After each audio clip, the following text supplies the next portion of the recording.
Pakistan team ने पहले टी20 match में वेस्टइंडीज़ को 57 रन से एक इबरतनाक शिकस्त दी है, जिसमें साहबजादा फरहान के 11 लंबे लंबे छक्के और 14 चौकों की मदद से शानदार सेंचुरी लगाकर पाकिस्तान को पहला मैच जितवाया है। जिसके बाद हसन नवाज के 51 रन की शानदार 50 ने पाकिस्तान का मैच का पासा पलट दिया।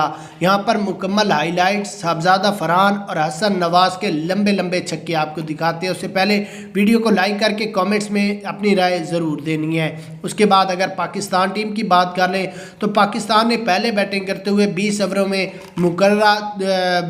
में 201 रन का टारगेट दिया 6 विकेटों के नुकसान पर, जिसमें साहबजादा फरहान ने 74 रन, साइम अयूब 4, मोहम्मद हारिस 41, हसन नवाज 51 और आगा सुलेमान 19 रन बनाकर आउट हुए। उसके बाद वेस्टइंडीज़ की टीम 19.2 ओवरों में 144 रन बनाए और पूरी टीम आउट हो गई।